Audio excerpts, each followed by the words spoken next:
Hashing.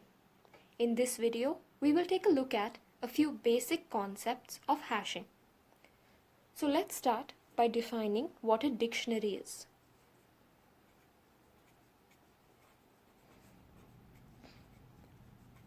A dictionary is a collection of key element pairs.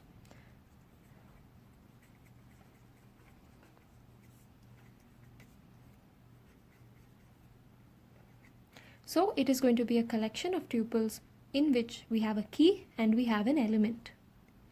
Now this kind of collection or a dictionary can be implemented in many ways. Let's look at the first type. So we are going to look at log files. Log file is an implementation of a dictionary.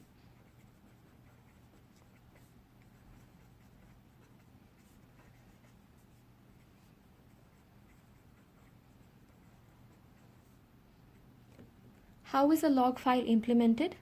It's going to be an unordered list.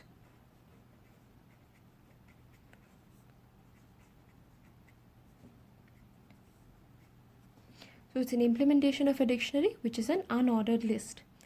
So when we try to add an element, we are going to add to the end of a list. So this operation will take us an order of 1 or a constant time. Now when we want to delete, we need to search and delete. Since this is an unordered list, the search is going to take us an order of n time, considering that there are n tuples which we are trying to store in our dictionary. So this is the first kind of implementation of a log file. As you can see, it's not very efficient because whenever we want to delete an element, it's going to take order of n time. So let's think of a new implementation or a more efficient implementation of a dictionary. The next kind of implementation of a dictionary can be through bucket arrays.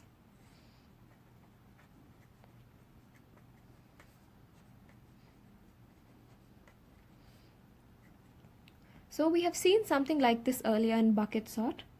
It's going to be an array with n elements, provided that n is the range in which we know our key is going to be in. So it is an array, say A, of n elements. N is the range. So we are going to have an array like this. It's going to go from the 0th position all the way to position n minus 1. So how does this bucket array work? An element with key equal to k will be stored in array of k.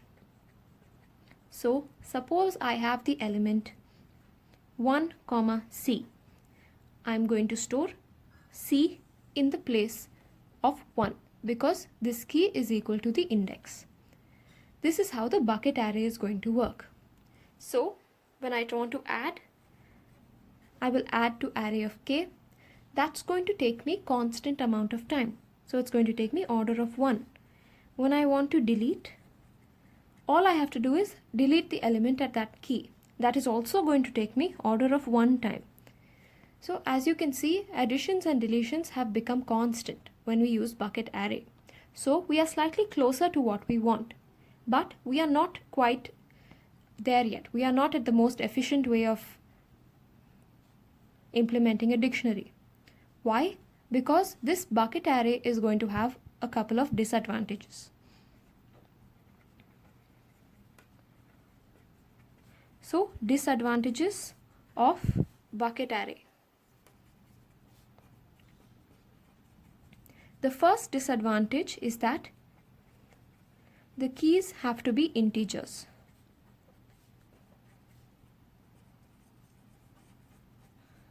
I cannot have my keys as alphabets and try to put an element into an index of an alphabet. That does not make sense. Our keys have to be integers. The second is, we need to know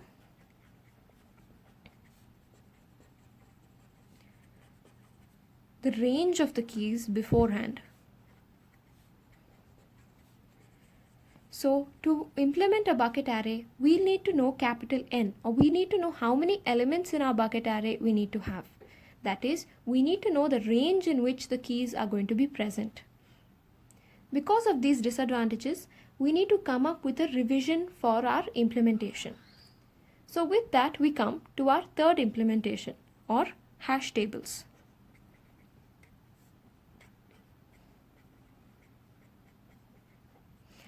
So how does a hash table work?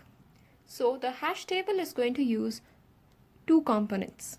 First, it's going to use a hash function, and then it will use a bucket array.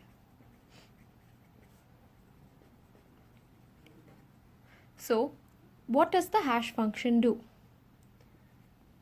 For an element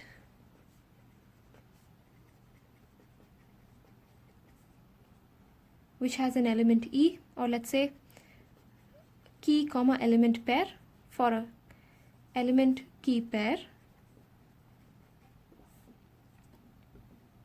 what the hash function will do is, it is going to calculate some value based on the key. So the hash function is going to be a function with key as the input parameter. This hash function will have two parts. The first part is going to be the hash code. This will say, I am going to assign an integer to this key.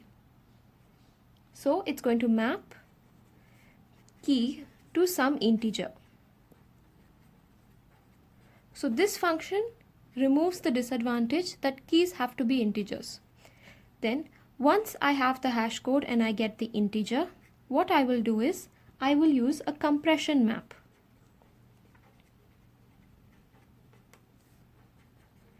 What this compression map will do is, it will convert the integer, or rather, it will map the integer which we have received from the hash code to an integer in the range 0 to n minus 1.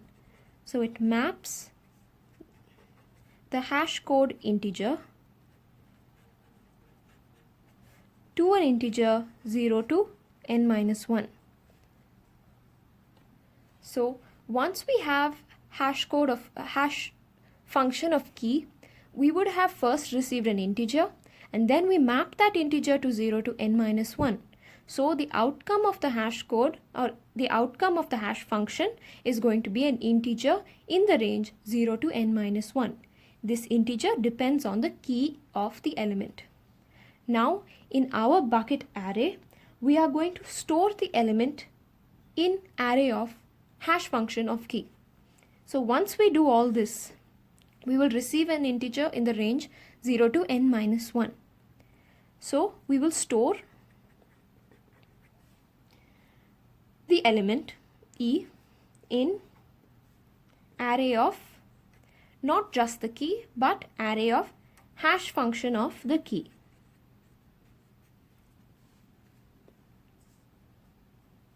So once we do this, the keys no longer have to be integers.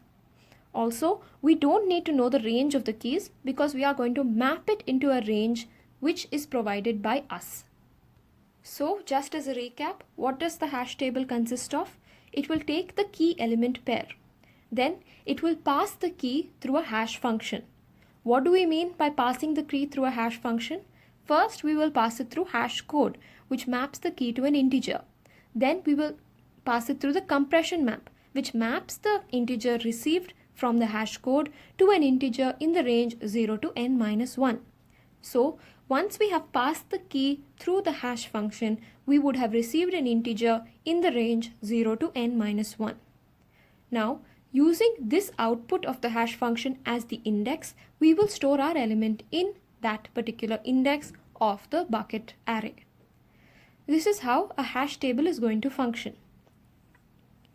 In the later videos, we will see what are the types of hash codes we can implement and what are the types of compression maps we will implement. With this, we come to the end of the basic concepts of hashing. By familiarizing ourselves with what a hash table is and what is the need for it,